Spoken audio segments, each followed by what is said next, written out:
Nobody chasing the truth.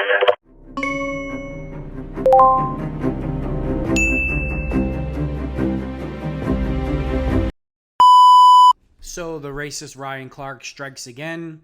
He never disappoints. He cannot make it a segment without saying something about race or having racial overtones with his commentary. Let's get into the video. The coaching carousel, because they're starting to seem like there isn't going to be any room for the best coach we've ever seen. The Falcons yesterday hiring Raheem Morris as their next head coach.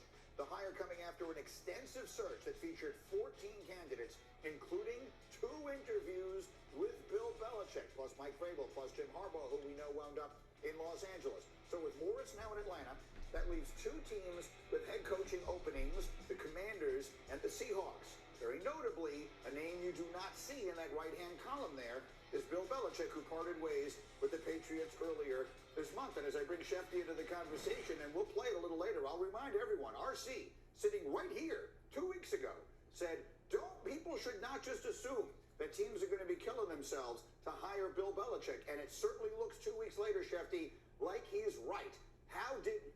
Look, Raheem Morris is a candidate everybody loves. The level of happiness that people seem to feel for him getting this job, I don't want to diminish that in any way. But how did this not wind up being Bill Belichick's job when all signs seem to point to that? Well, Greeny, we could talk all about Raheem Morris and how much he deserved this and how much the Rams pushed him, and that's a segment in and of itself. But if we're going to focus in on Bill Belichick right now, the only team of the teams with vacancies, and there were 8, that interviewed Bill Belichick was the Atlanta Falcons. That means, to our knowledge, that there wasn't another team out there with a vacancy that even interviewed him. And there are 2 currently left. Seattle, which doesn't seem interested in Bill Belichick, and Washington, which hasn't been interested in Bill Belichick. So every sign right now points to the fact that this hiring cycle is going to come and go without the greatest coach of all time landing a job. And that means that he will lord over the off season and next season, and any time there's a coaching question or issue in a city, whether it's Dallas or Philadelphia or you name it, your New York Jets, everybody's going to say, should this team fire its coach and hire Bill Belichick? That question is going to hang out there all year long into the season, because right now there is no indication that Bill Belichick is going to land one of these head coaching jobs. Now, something could change. There always could be a team that all of a sudden, unexpectedly, makes a coaching moves, which we're not anticipating. Maybe one of these 2 openings comes to him. We're not anticipating that. Maybe after the season, Andy Reid walks away. There's been speculation about that. Who knows how that will happen? But there is no sign right now that the greatest coach of all time is going to have a coaching home in 2024. Fascinating. So, RC, again, 2 weeks ago today, you essentially projected that would be the case. Why? Well, when you look at Bill Belichick, there was always going to be that question, does the Patriot way work anywhere without Tom Brady? Because we've seen so many coaches leave there and essentially not be able to duplicate that success. But the other piece is this. Be honest. Bill Belichick lost this job. From the time that Bill Belichick was let go from the New England Patriots, Adam Schefter was screaming that the Atlanta Falcons would be a likely destination. Technically, Ryan Clark, you're the only person on the show that ever screams and can't control themselves. Nobody else screams but you, Ryan. Must be nice to blame everybody else for what you do. But I'll let you continue. Belichick was supposed to be interviewing, my bad, Adam, was supposed to be interviewing people, or was supposed to be interviewing teams instead of teams interviewing him. Right. He went there 2 times. He had to go the second time so they could be sure that they didn't want Bill Belichick, so they could be sure that he wasn't the candidate to be the next head coach of the Atlanta Falcons. And then you bring in Jim Harbaugh to the discussion, and Jim eventually goes to the Los Angeles Chargers. Now, first off, Raheem Morris is the right man for this job. I don't believe that Bill Belichick may be the right man for any job. Why? Okay, is anybody going to ask him why Raheem Morris is the man for the job and to give a detailed answer to why? Or is everybody on the set just going to let him just dictate the show with the big elephant in the room why he's saying it? I would like to hear him verbally express with facts and stats why Raheem Morris is the best man for the job. And I don't want to hear anything about ethnicity whatsoever. When you look at the last 3 years of Bill Belichick's tenure for the New England Patriots, it seemed that he didn't understand how to develop talent. Hold on. He asked him why, and he doesn't answer the question, and now all he does is mock and say bad things about Belichick. Go figure. What else would you expect from Ryan Clark? Offensively, nor find someone to coach talent offensively without Tom Brady. And now defensively, the X's and O's were great, but do you believe that you would sit in the room if you're general manager Terry Fontenot, if you're... Here. So now Ryan Clark is trying to imply that Bill Belichick is not a good coach.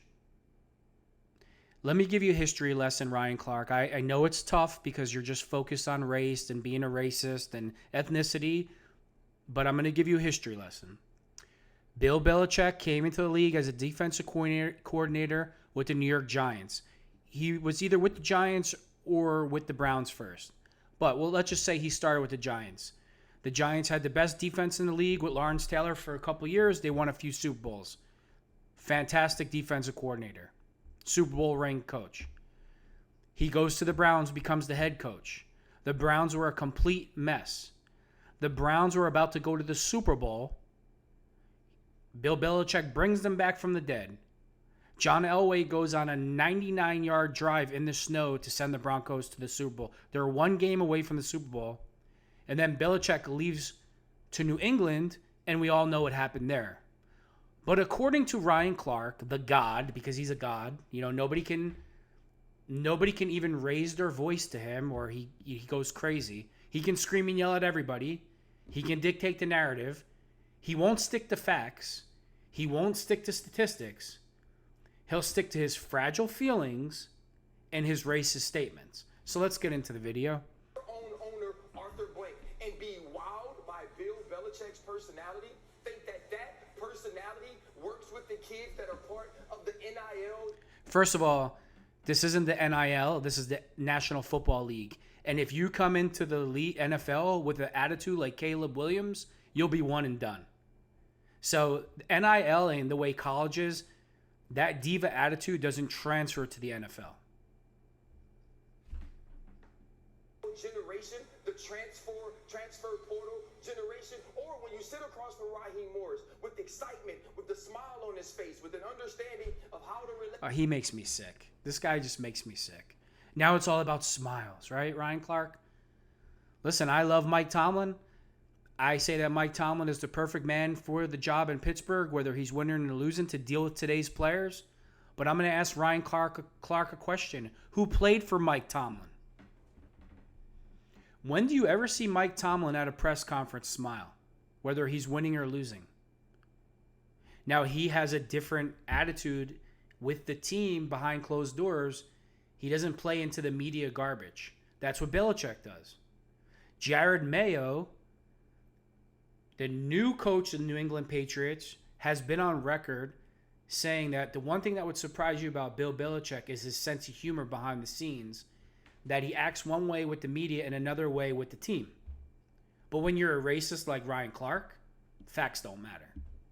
See, I don't want to hear racist things from anybody. I don't want to hear it.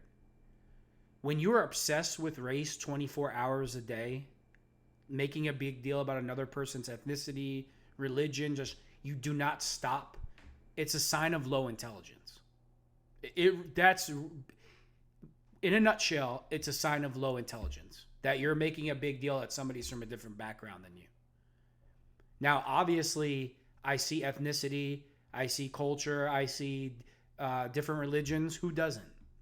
I don't treat anybody different because they're a different ethnicity. I treat them based on how they act with me and how they act, period. But Ryan Clark, he can't do any of this. That's not the way Ryan Clark operates. Ryan Clark is a racist. And Chuck Noll, one of the greatest coaches ever, another Steeler coach,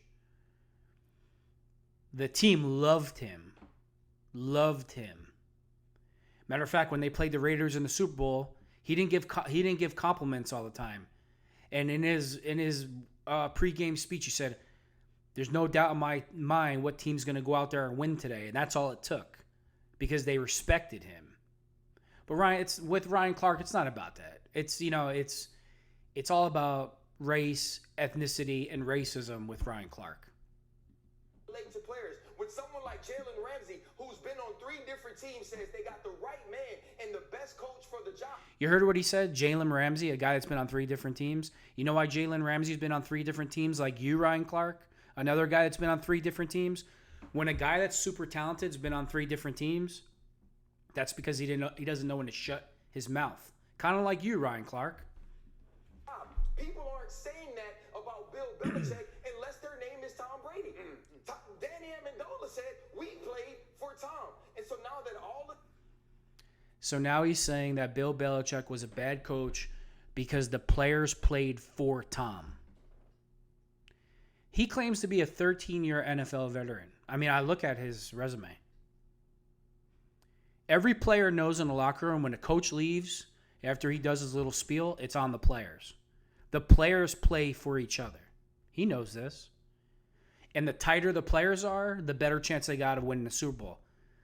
Does the coach matter? Yes. But in NFL circles, in great championship teams, the players always play for the team.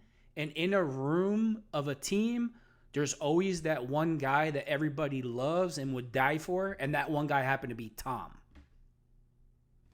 So here we go, Ryan, just spewing his nonsense. Just every day, racial. He just biased opinions with Ryan Clark. He cannot help himself. He's just obsessed with race 24 hours a day.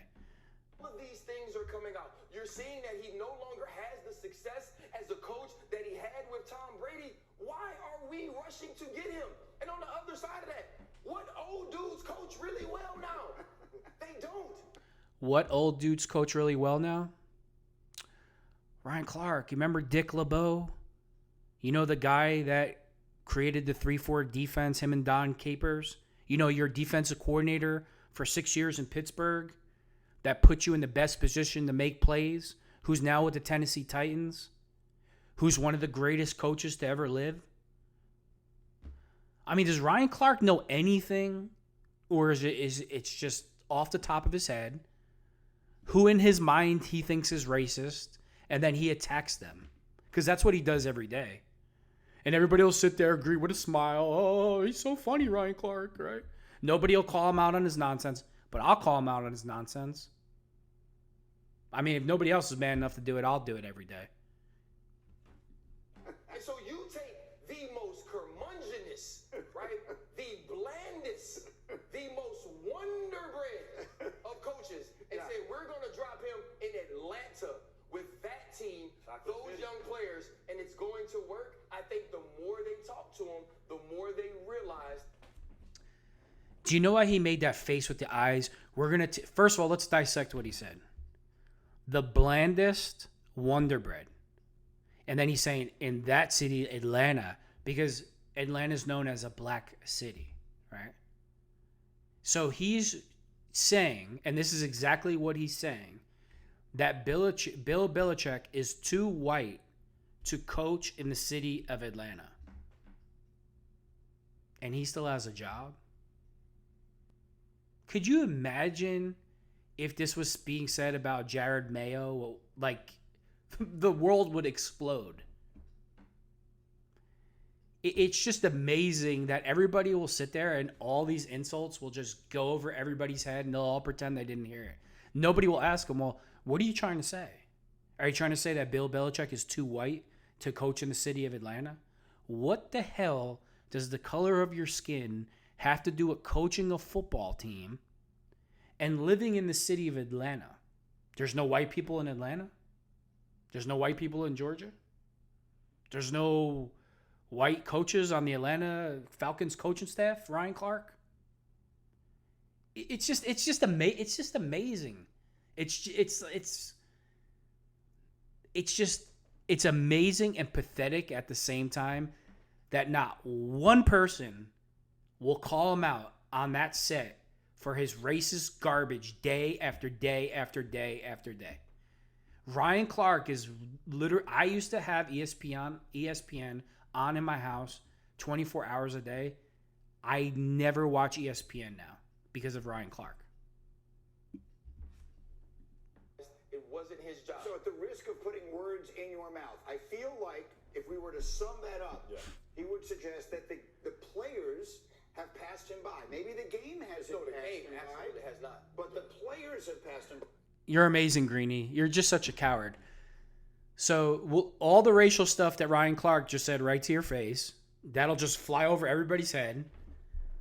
And we'll say, oh, he doesn't relate to the players. All the racial stuff, all the racial garbage that Ryan Clark just spewed from his mouth.